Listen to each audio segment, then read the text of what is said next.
بسم الله الرحمن الرحيم الحمد لله رب العالمين والصلاة والسلام على أشرف الأنبياء والمرسلين سيدنا محمد وعلى آله وصحبه أجمعين ومن تبعهم بإحسان إلى يوم الدين أما بعد فالإخوة الكرام قناة ابن أجرم تقدم لكم هذا الدرس الذي يتعلق بالنحو الواضح وسنرى نصب المضارع بأن المضمر بعد اللم التعليل.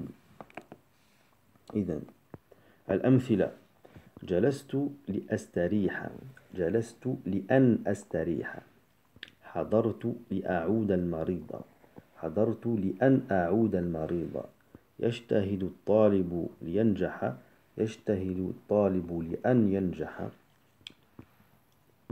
بنيت بيتا لأسكن فيه، بنيت بيتا لأن أسكن فيه.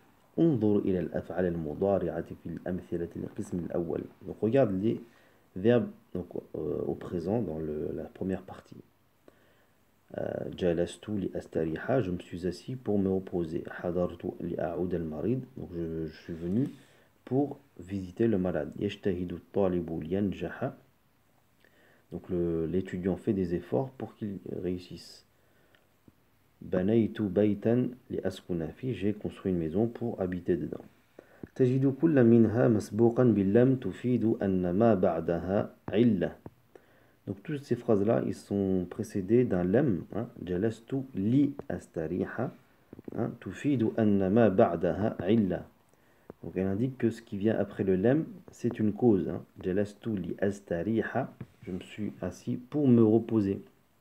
Donc le repos. Donc c'est la cause qui a fait que je me suis assis. وسبب في حصول ما قبلها. Donc c'est la cause في حصول ما قبلها. Donc c'est la cause de ce qui est arrivé avant. جلست, donc le sabab de julus, c'est al-istiraha. Ok. فالاستراحة علة والسبب في الجلوس. Donc le repos, donc c'est la cause qui a fait que je me suis assis. وعيادة المريض علة في الحضور. Et donc la visite du malade, c'est la cause du fait que je me sois présenté. وهلم جرى, et ainsi de suite. ومن أجل ذلك تسمى هذه اللام لام التعليل. C'est la raison pour laquelle on va appeler ce lam لام التعليل. وإذا تأملت آخر الفعل المضارع بعد هذه اللام في أمثلة القسم الأول تجد منصوبا. Et donc si on regarde donc, tous les verbes qui viennent après ce lam, ils sont tous منصوب. فما الذي نصبه؟ الذي نعرف أن النصب المضارع لا يكون إلا بأحد حروف أربعة هي. Nous avons appris jusqu'à maintenant que les quatre particules qui rendent le verbe منصوب sont les suivantes: أن ولن وإذن وكي. وبما أنه لا يوجد في هذه الأمثلة ناصب ظاهر من هذه النواصب الأربعة لم يكن هناك مفر من إضمار واحد منها في كل مثال. Et donc il n'y a aucune de ces quatre particules qui apparaît. Donc ça prouve que il y a obligatoirement une de ces particules qui est cachée. فما هو ذلك الناصب الذي نضمره أو نقدره. لمعرفة ذلك ننظر إلى أمثلة القسم الثاني. Nous allons voir dans la deuxième partie, la deuxième colonne, نجد أن هذه الأفعال نفسها مسبوقة بلم التعليل ومنصوبة بأن الظاهرة. وهذا دليل على أن هي التي تضمر أو تقدر بعد اللم في الأمثلة القسم الأول.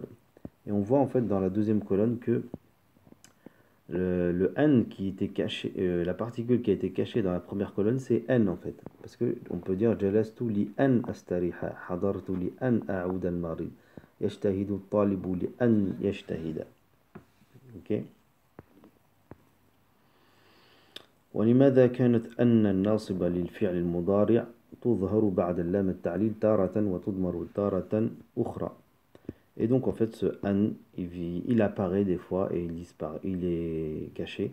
كان ذلك دليلا على أن الإضمار في هذا الموضع جائز. Donc ça prouve que le fait qu'il soit caché, c'est quelque chose de permis. Soit il est caché, soit il n'est pas caché. Hein, comme on a vu au-dessus, soit on l'écrit le an, soit on ne l'écrit pas. Ok, donc ينصب الفعل المضارع بأن مضمرة جوازا بعد اللام التعليل. Hein, donc le fi'l il est mansoub, le fi'l mudari' il est mansoub بأن مضمرة, avec le an qui est caché, جوازا permis, c'est-à-dire que soit il apparaît, soit il est caché. بعد اللام التعليل. إذا نكتفي بهذا القدر وإلى درس آخر إن شاء الله. سبحانك اللهم وبحمدك أشهد أن لا إله إلا أنت أستغفرك وأتوب إليك. سبحان ربك رب العزة عما يصفون والسلام على المرسلين والحمد لله رب العالمين والسلام عليكم ورحمة الله تعالى وبركاته.